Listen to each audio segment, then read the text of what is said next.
নমস্কার বন্ধুরা, welcome to Das garden.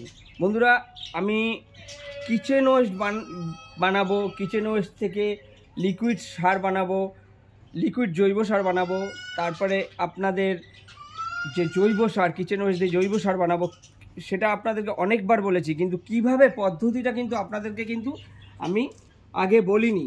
এবার দেখে নিন, বলার কারণ হচ্ছে কি, সঠিকভাবে বানালে গাছেরও সঠিকভাবে কাজ হবে। এই যে আমরা যত কিচেন ওয়েস্ট কালেকশন করি, এই যে দেখতে পাচ্ছেন কিচেন ওয়েস্ট যত কালেকশন করি, এই কালেকশন থেকে আমার কিন্তু এই যে দেখুন, পেঁয়াজের খোসাকে আলাদা করে নেব, রসুনের খোসাকে আলাদা করে নেব, আর বেছে ওখান থেকে বেছে, আর ডিমের খোসাকেও বেছে আলাদা করে নেব।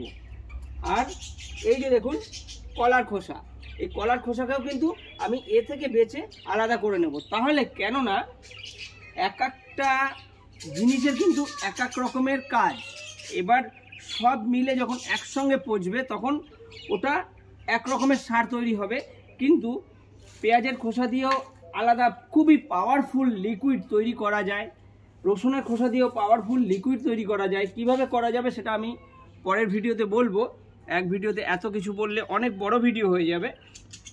কলার খোসা দিয়েও আমি একটা পাওয়ারফুল বানাতে পারছি, লিকুইড বানাতে পারছি, প্লাস পাওয়ারফুল জৈব সার বানাতে পারছি। সবই কিন্তু জৈব সার, কিন্তু এক একটার এক এক রকমের কাজ। আর বিভিন্ন রকমের যে তরি তরকারি, আলুর খোসা, এই যে দেখতে পাচ্ছেন ফুলকপি, বাঁধাকপি, বিভিন্ন রকমের জাত খোসা ঠোসা যেগুলো পচবে, যেগুলো তাড়াতাড়ি পচে যাবে, সেগুলোকে আমি আলাদা করে এগুলোকে ড্রামে পচাবো। এ থেকে আমি লিকুইড নির্যাস করে নিয়ে নেব। আর এগুলোকে শুকিয়ে কিন্তু আলাদা আলাদাভাবে আমি গাছের জন্য বিভিন্ন রকমের জৈব সার বানাবো। সেটা আমার এক একটা কাজের জন্য। সব সময় যে আমার কলার খোসা সার লাগবে গাছে তা কিন্তু না। কলার খোসার সার যখন লাগবে তখন আমি কলার খোসার সারটা প্রয়োগ করব। ডিমের খোসার সার যখন প্রয়োজন হবে তখন ডিমের খোসার সারটা প্রয়োগ করব। আর ফুল ফল ফলাবার জন্য বিভিন্ন রকম, সেটা আপনাদেরকে আমি পরের ভিডিওতে বলছি।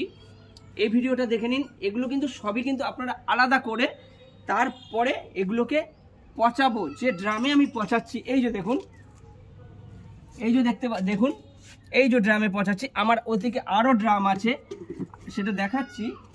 এই যে দেখুন আমার এই যে ড্রামটা, এইটা কিন্তু এতে আমি দেখুন এটা রেডি হয়ে গেছে বন্ধুরা।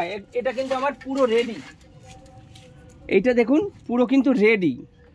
এখান থেকে লিকুইডটা বেরিয়ে আসছে, এই যে দেখছেন পাইপটা, এই পাইপটা দিয়ে লিকুইড বেরিয়ে আমার এই বালতিতে স্টোর হয়। কিন্তু এটা রেডি হয়ে গেছে বলে এতে আর কোনো লিকুইড বেরোবার নেই। আর বড় হয়ে যাচ্ছে ভিডিও, বড় হয়েছে।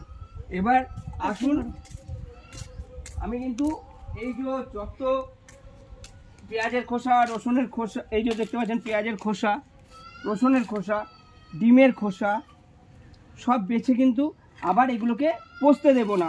এগুলোকে আগে শুকাবো। যেমন পেঁয়াজের খোসা শুকনো হয়, যেমন এগুলোকে পুরো শুকিয়ে নিলাম।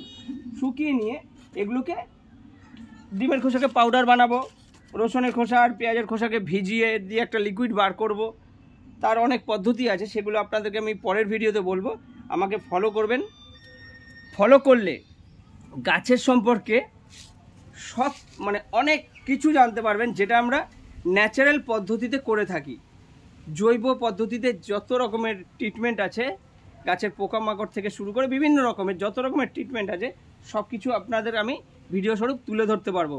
ভিডিওটি যদি ভালো লাগে লাইক শেয়ার কমেন্টস করবেন, প্লিজ চ্যানেলটিকে সাবস্ক্রাইব করে নেবেন। তাহলে গাছের সম্পর্কে অনেক কিছু অজানা তথ্য আপনাদেরকে আমি পৌঁছে দিতে পারবো ভিডিও স্বরূপ। নমস্কার বন্ধুরা।